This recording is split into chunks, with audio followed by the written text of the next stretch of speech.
Selamat pagi teman-teman. Di sini saya akan coba jelaskan kepada teman-teman gimana caranya teman-teman bisa mengolah data atau menganalisis atau menggrafikkan hasil dari pengujian tensile test atau uji tarik. Oke. Nah, jadi di sini ada data hasil pengujian tensile test atau uji tarik. Ini data untuk elongation-nya dan ini force atau pembebanannya.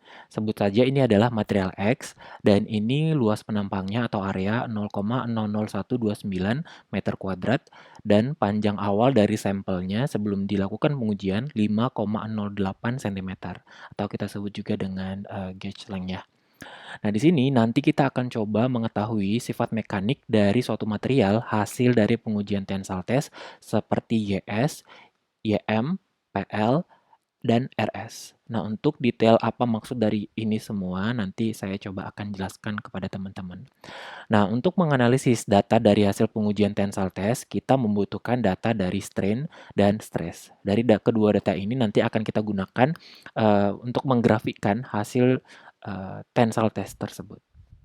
Nah, kita tahu ya sebelum kita coba menggrafikkan, kita tahu bahwa untuk menentukan strain ya, strain atau epsilon sama dengan delta L per L0. Jadi pertambahan panjang dibagi dengan panjang mula-mula.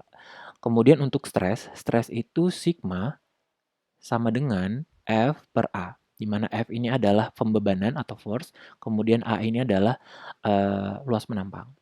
Nah, jadi sebenarnya ada banyak sekali ya metode untuk kita bisa menganalisis data dari hasil pengujian tensile test ini, tapi yang saya jelaskan ini cukup mudah untuk teman-teman ikuti.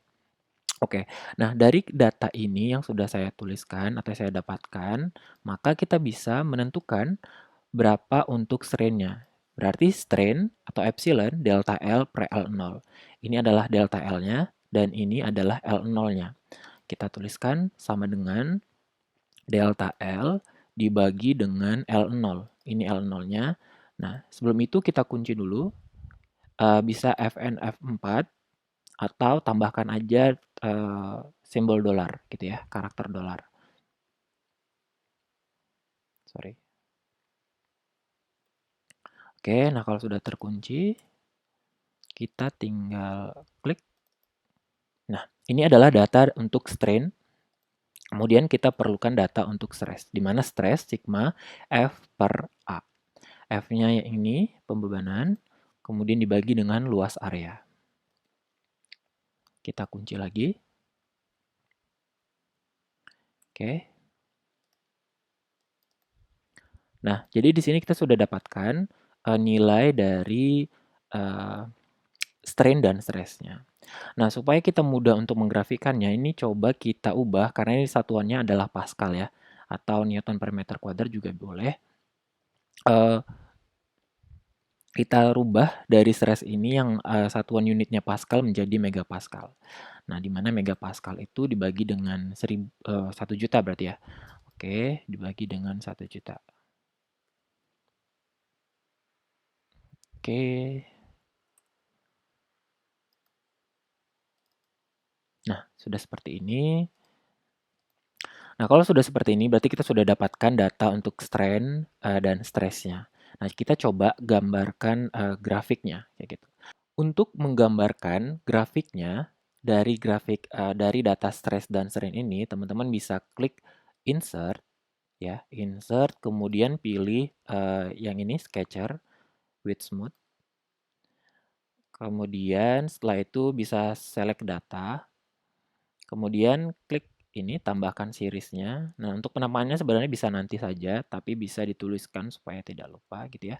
Jadi misalkan ini data untuk stress versus strain material X gitu ya. Kemudian untuk nilai X value-nya, ini teman-teman pilih data strain-nya. Oke. Kemudian untuk yang Y value-nya, teman-teman bisa masukin data yang stress. Nah, bisa pakai stress yang satuan unit Pascal atau megapascal. Nah, karena ini sudah kita ubah ya supaya mudah dalam angkanya, kita pilih yang megapascal. Sampai di sini.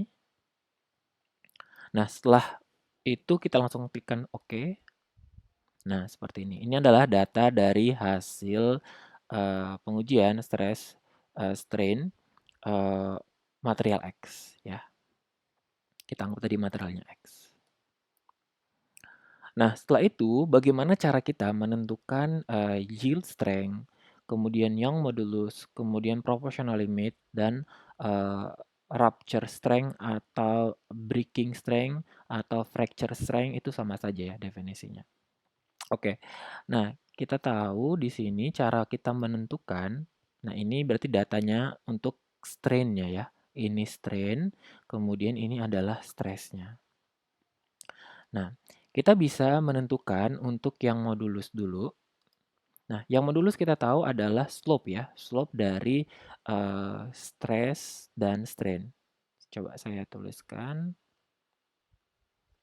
Jadi kita tahu bahwa untuk yang modulus atau kita simbolkan dengan E itu adalah slope. Jadi delta sigma per delta epsilon.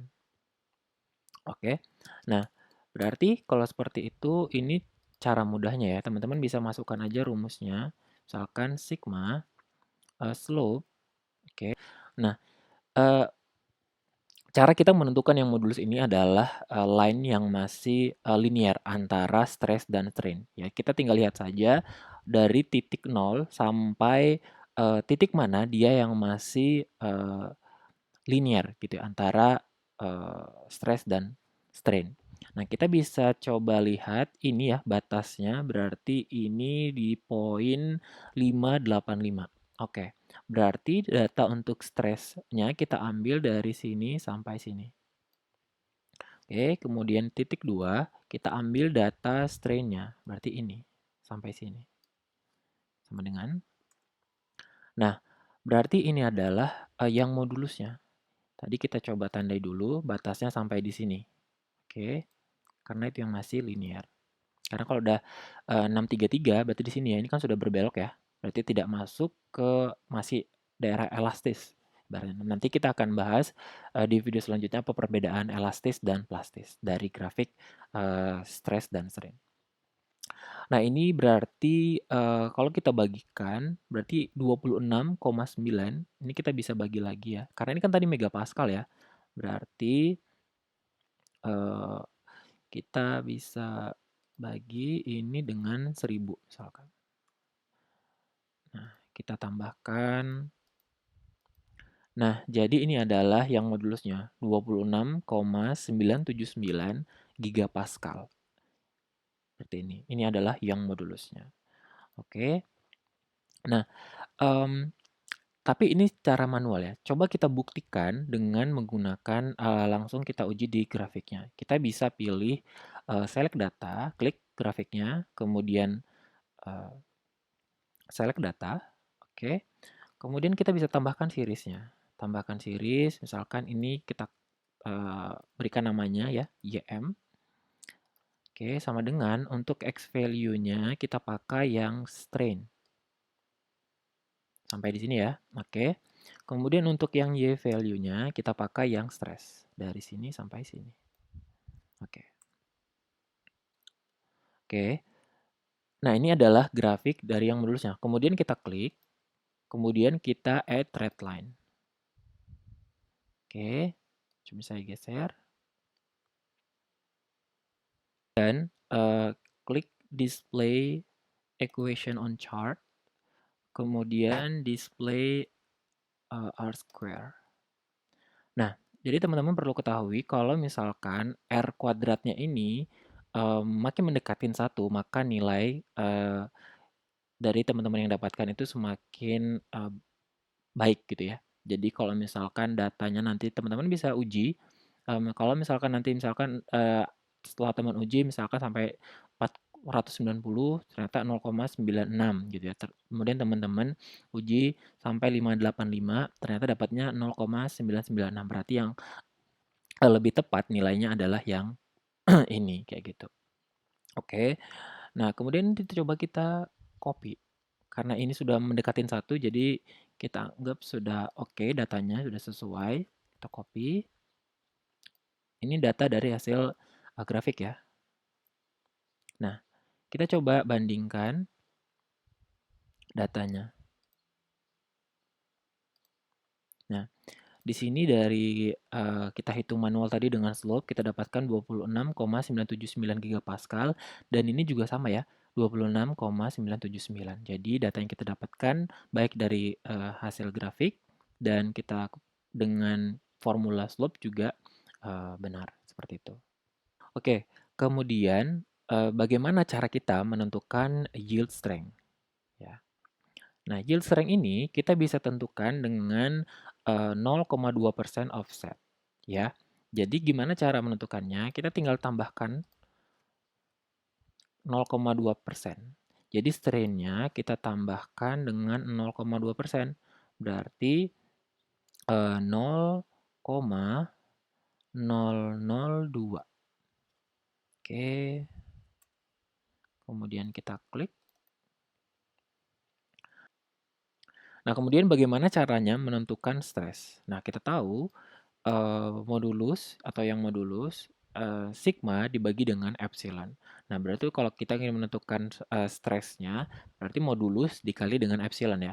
Berarti sama dengan kita bisa kalikan, kemudian kita kali dengan ini, kemudian kita kunci,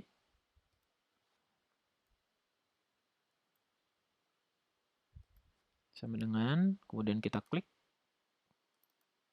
Nah,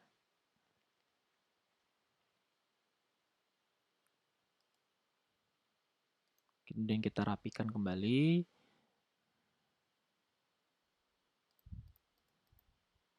Nah, oke sudah.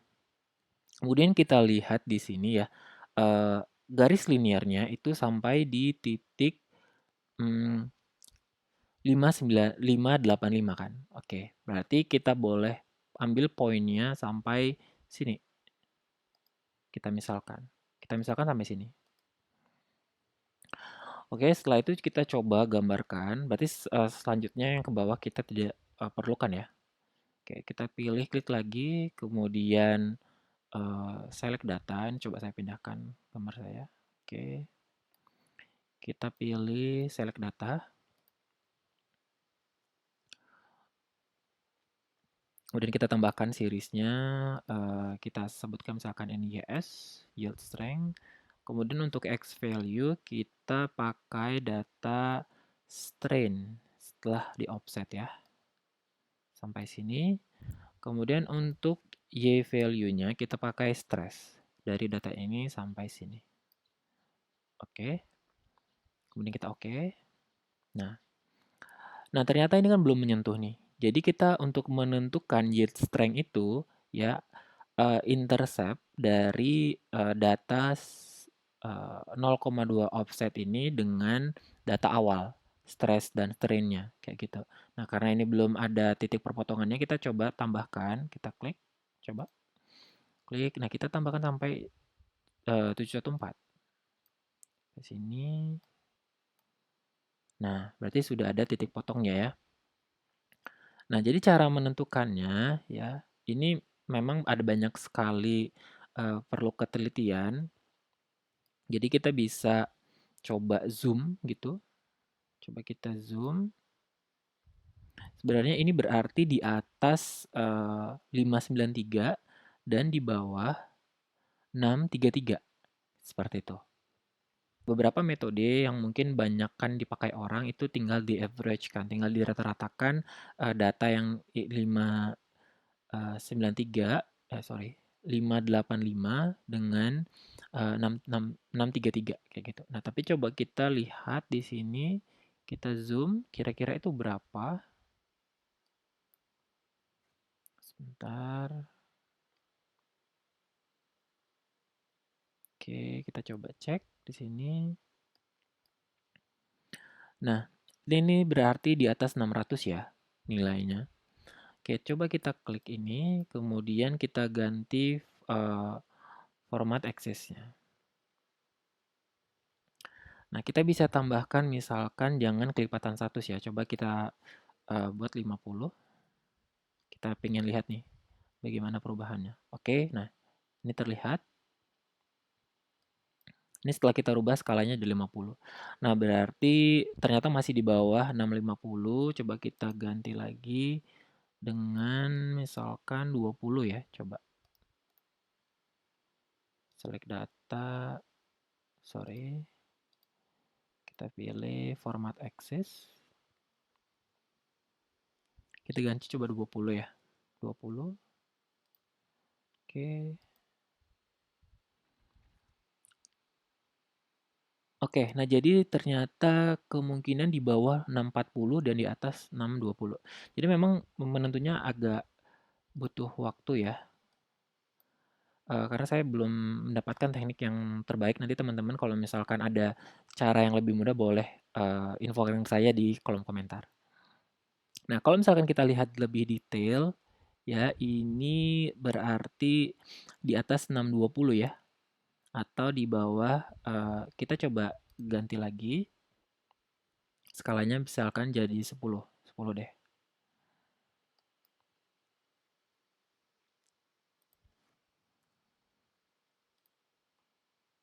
Nah, seperti ini. Jadi memang harus di zoom sih. Teman-teman bisa lakukan zoom untuk melihat kira-kira titik potongnya di berapa, kayak gitu. Nah, ternyata masih di bawah 630. Nah, jadi ini di atas 620 dan di bawah 630. Nah, jadi teman-teman bisa langsung aja mengaverage-kan gitu ya, 620 dan 630. Kayak gitu. Jadi, misalkan 620 dengan 630,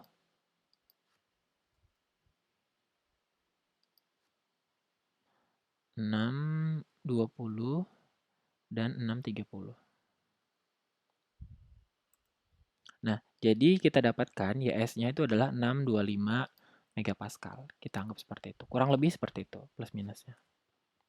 Oke, selanjutnya bagaimana cara kita menentukan elastic limit dan proportional limit. Nah, jadi ada beberapa referensi gitu ya menyatakan atau data elastic limit itu sama dengan proportional limit. Tapi kita bisa lihat ya, kalau misalkan jadi proportional limit itu hanya dia garis datanya itu masih linear kayak gitu. Jadi kalau misalkan sudah tidak linear seperti ini, seharusnya ini tidak masuk kategori proportional limit ya. Jadi ini adalah elastic limit, kemudian ini proportional limitnya kayak gitu.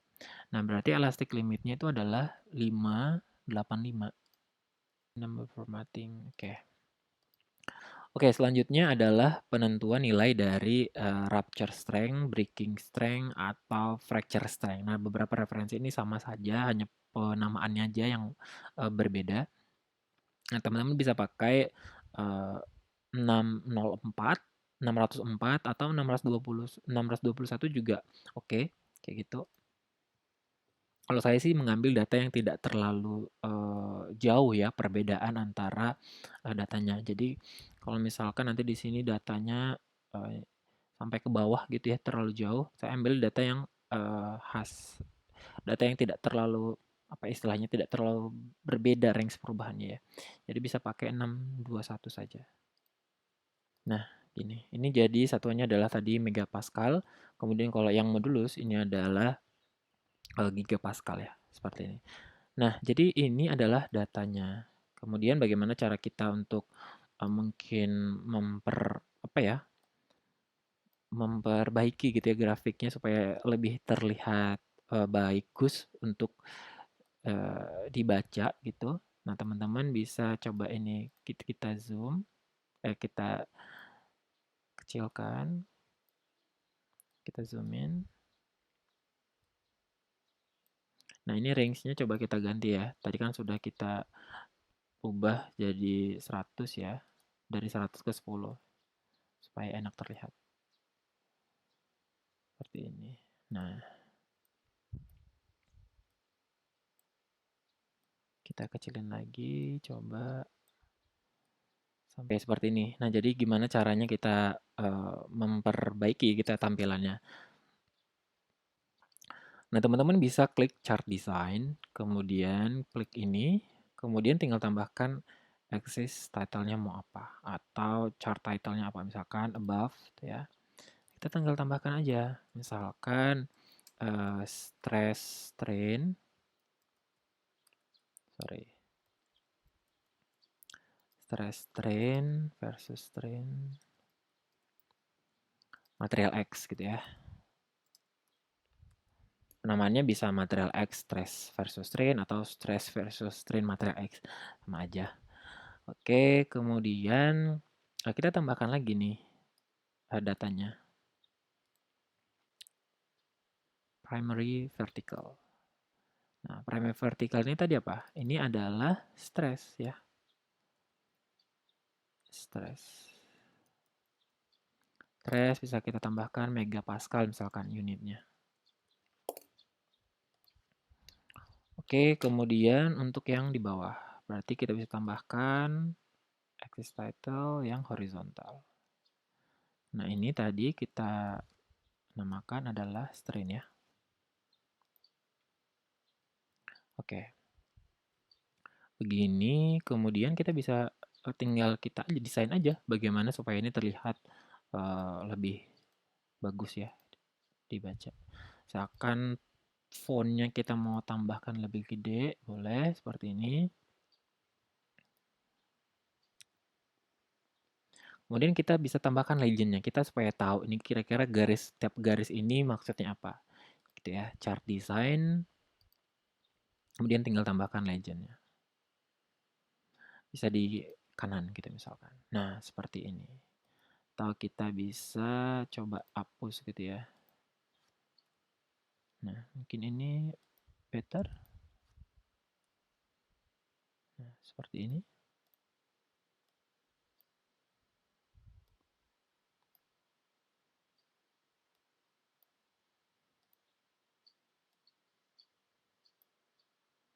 Nah, kurang lebih seperti ini.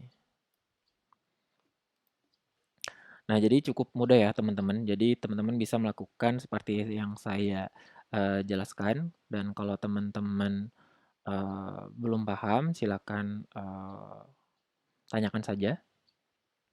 Kemudian nanti saya coba akan buatkan video penjelasan bagaimana cara kita mengolah data dari hasil pengujian fatigue test, kemudian hardness test, dan lain sebagainya.